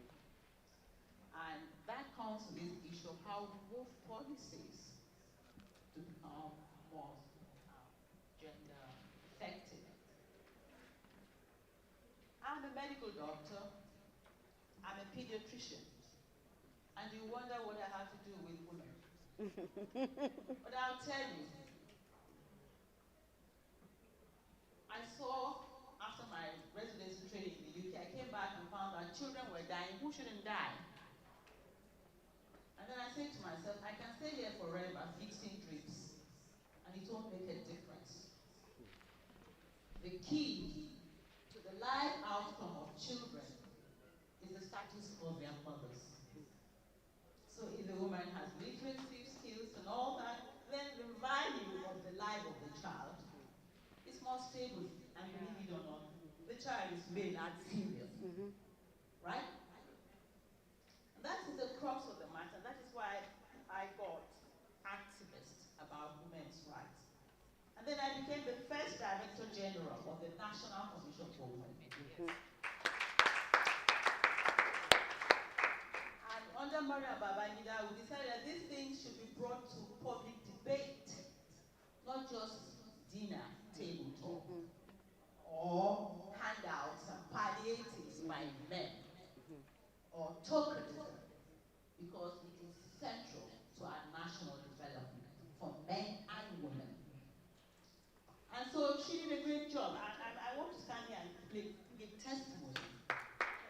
Because when we say how do we advance pro-women policies, it's women who feel and who move it the fastest. And so when we say we want representation, there's equality, there's the optics.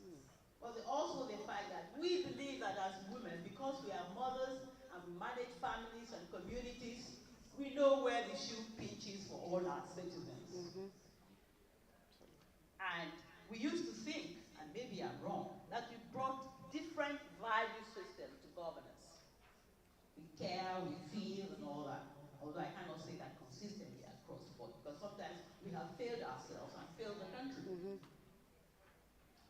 But we thought being on the stage is not just equity. It's not just the optics of representation.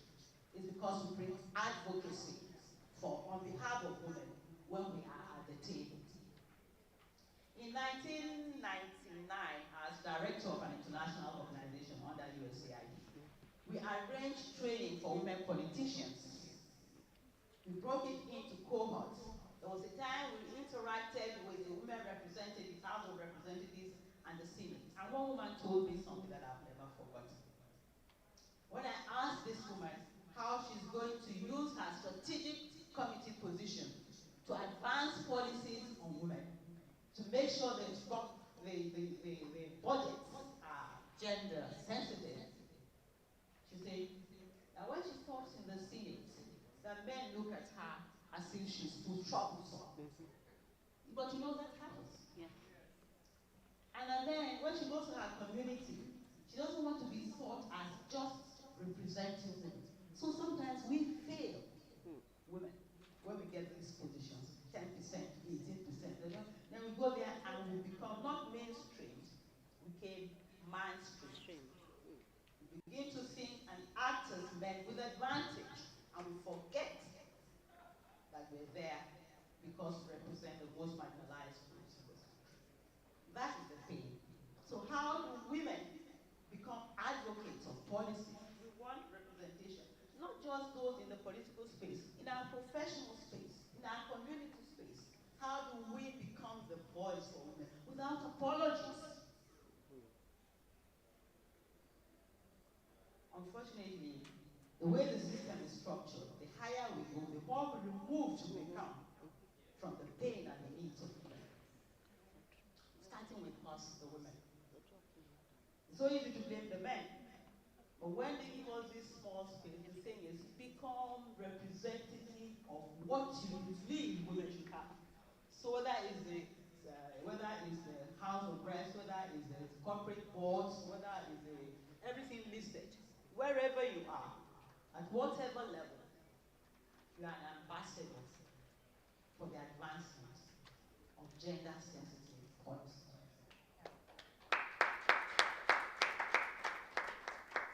In my time, I traveled to every one of the states in this country. I stand proudly and I'm articulate in 7 Nigerian languages. Yes. Okay. And I'm not just talking to Nigeria. But I'm saying that I've been around this country, and I want to state that developmentally and demographically, Nigeria is many countries in one. Yeah. So one coat does not fit all. And when we write policies and we launch, we forget that we have to decentralize. We have to decentralize. That's why I like this document. It's talking about sub-national levels. Or whether we actualize that is very important. Each state has to take this document and within their own context and the baselines they will also establish decide what we want to move from A and B. Nigerian women are great, but we are in different hierarchies of development. Yes. What may be the need of the women in Anambra? Maybe rocket science for some of us in the far north. We're talking of blue economy and IT. Great. We need it. Women need to be there. But when the basic survival issues are food and water and health, so these are the things. So I want the commissioners, when you say domesticate, it's not just doing this workshop here. It's going back to the states and getting the various multi-sectoral, multi-dimensional stakeholders to have similar meetings and for this state to set up its own priority. Believe it or not, I was once a local government chairman. That was 40-something years ago. And we assume that once a policy is launched at the federal level, it's a done deal. And the states will come. They may even launch it. But then, as a chairman, you say, when is the money going to come? Right? They think that once they launch at the federal level, resources are going to start flowing down. But the process of domestication with these policies to go back to the states, that this is a coordination mechanism for existing parastatals and policies and all that. When I started the ministry, the Commission for Women, it was a coordinating agency, not an executing agency. We are supposed to situate ourselves to look at the various MDAs and the ministries and find the strands of gender-responsive policies and programs and budgeting and coordinate and make sure they go down to all the levels sustainably. And the question is, this document is telling us to do that.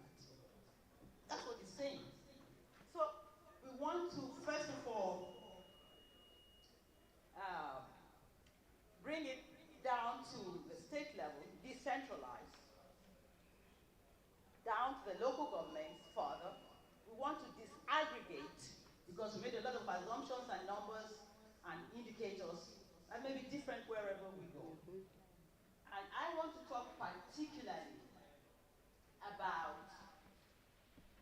ownership.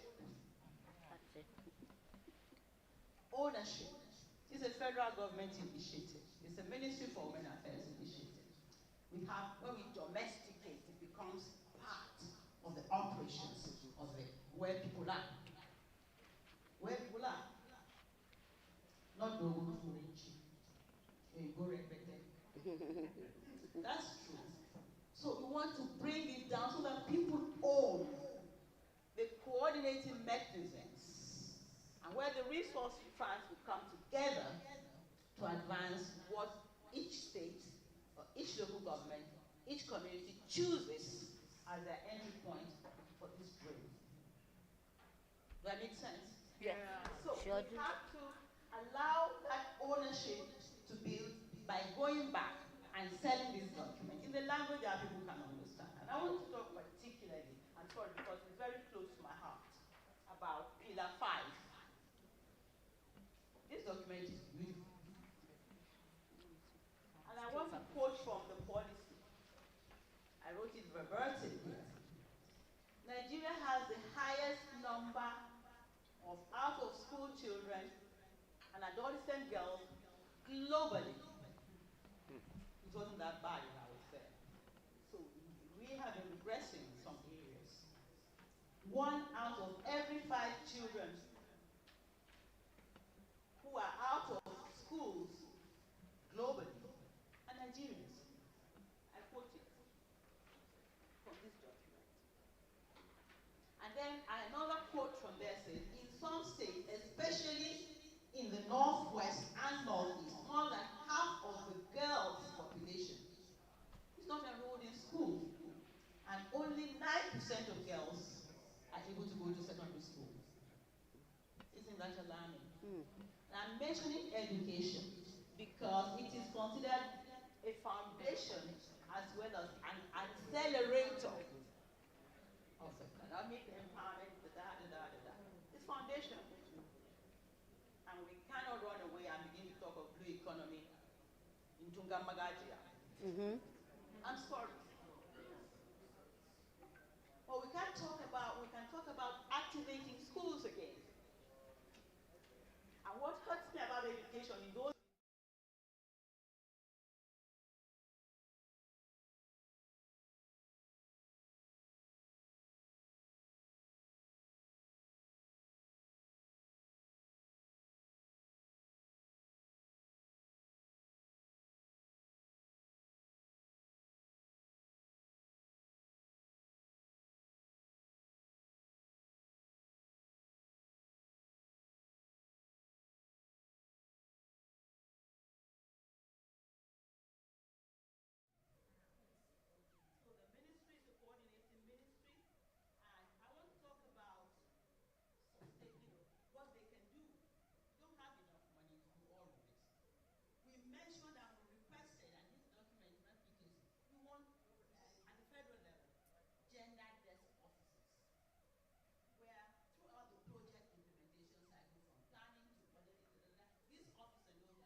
this room. And I'm happy that we have the commissioner here, head of the commissioner, so that she can articulate it to our people.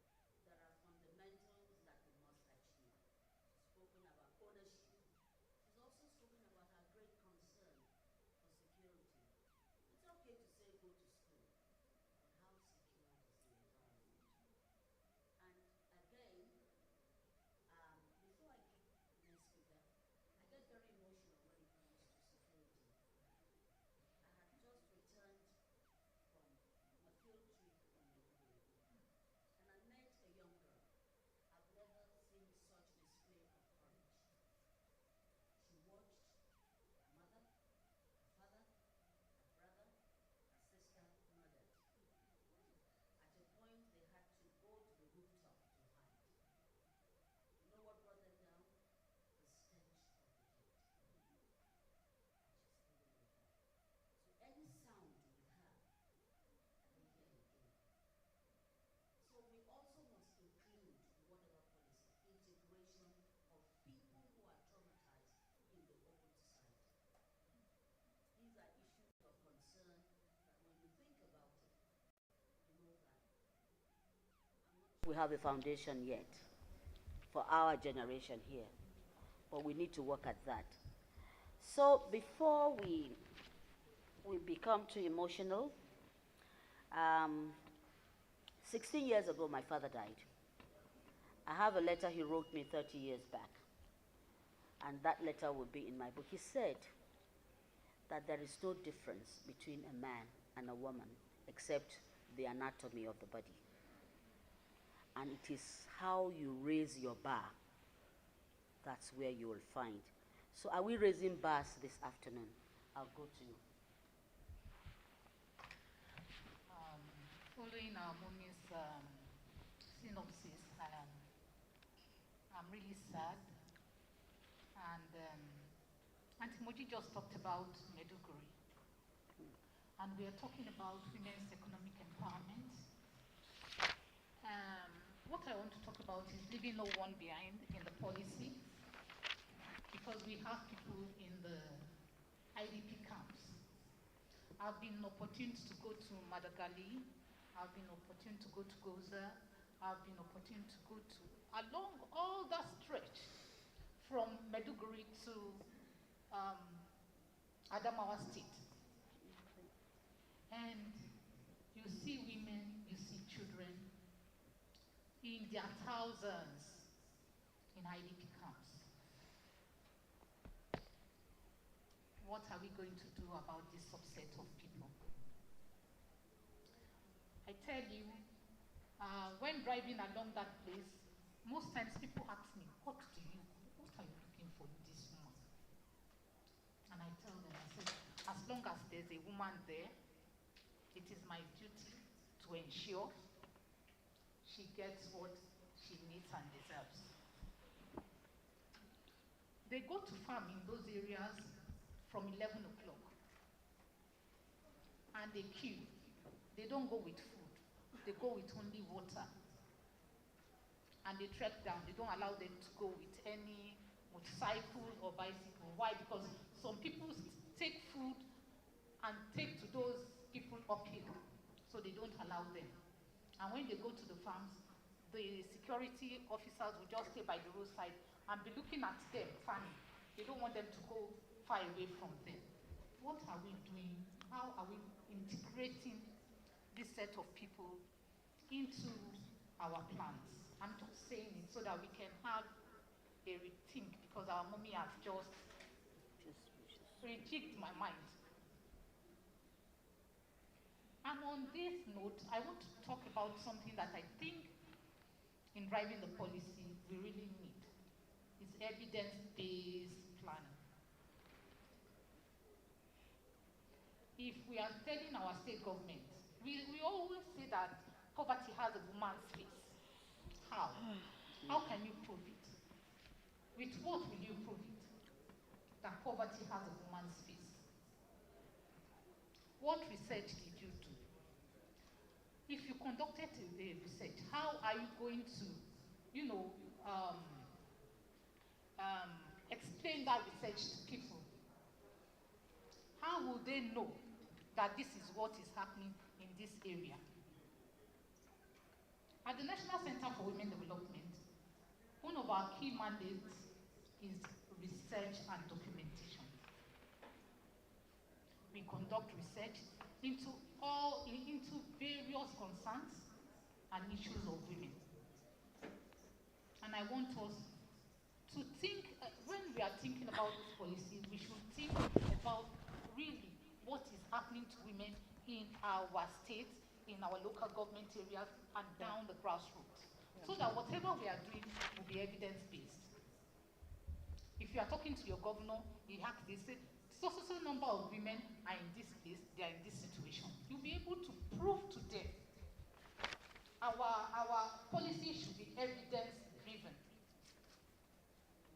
even at the state and local government levels. Evidence that we can show pictorials, we can show the whole world, when people see it without even talking. You have sold your project, you've sold your policy, and people will want to, work with you. So on this note, I'm inviting all of you to whatever you want to do in your state.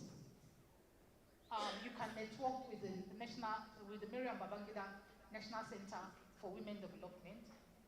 Like what I said, that is one of our key mandates. And I tell you, like what my big sis, Auntie Jumai, said earlier on, we cannot do without working at the grassroots with the women development centers. I'll once again reiterate that. Why? It's not just because it's where women meet, but because it's like a center point where you can also plan for women. So in carrying out these activities, I know that we have women development officers in the various local government areas. But what do these women development officers do, and how do they do it? Do they know the women in their locality? Do they know the number of women there?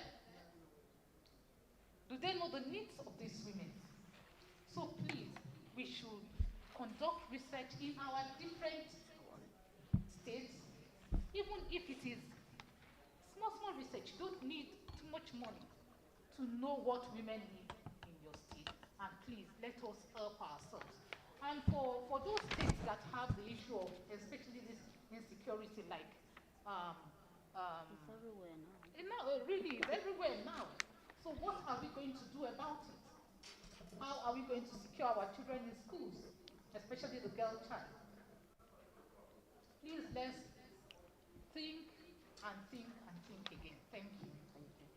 Thank you very much. You cannot assume economic growth in any form when you're leaving behind about half the population. And there's no deliberate in terms of saying this is budget for women development, which is needed. You heard the minister echoed the fact that she doesn't have money. It's not about her. It is that the ministry is not properly funded. There's only one parastatal under it, the Miriam Babangida Center, which also lives on donor, most of the time, lives on donor or development partners to articulate what people should know. That's not good enough, and that's why I'm happy that you have members of the CSO here who can make the noise on behalf of those in public offices. But there's something she also alluded to, which our mother has said here, and I like that. Mainstreaming is just sound in our mouth. The actuality of it is man-streaming. How do we shift this? How do we reverse this trend? How do we make, because I go to states and I find out that commissioners cannot even talk to their governors. If you want anything, they say, you better say it. I can't to His Excellency. So how, yes. That's true. And I think this is one issue that we need to, to talk about here. Commissioners don't even have the power to give 50 naira contracts. I know in some states. But beyond that, and we are looking at not just implementing the policy, but integrating it and making it sustainable and a development issue. Yeah. I'm going to go to Madam Head of Commissioners. How are you going to make this happen? First of all, the question is, can it happen? States are peculiar. States are different. Some governors are, they have open door policy. But what is it that we must bring on as the bullet that will make it work? Thank you. Thank you, ma'am. Thank you very much. You haven't changed. I love you. Thank you, ma'am. You take me back on a few issues. One about commissioners who cannot talk to their governors. I don't believe they cannot talk to their governors. I know that governors are entities. First and foremost, I am an educationist.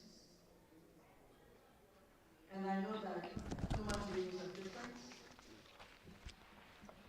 And I know that if you are working with somebody, you have to know that person, know when to talk to that person and when not to talk to that person. They are advised to talk one-on-one, and if you don't have, we have the technology, the WhatsApp, we have a lot of structure to send messages to them and communicate. For instance, my government says you cannot move out, we cannot move out unless we inform him. You don't just inform him and leave.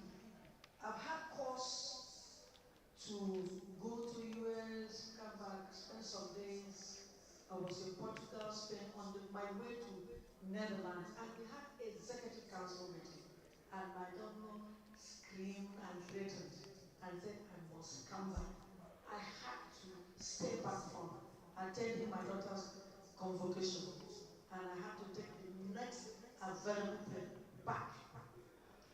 And I fortunately got into the executive council meeting. He had me there. So you understand who you are working for, and you know how to approach that person.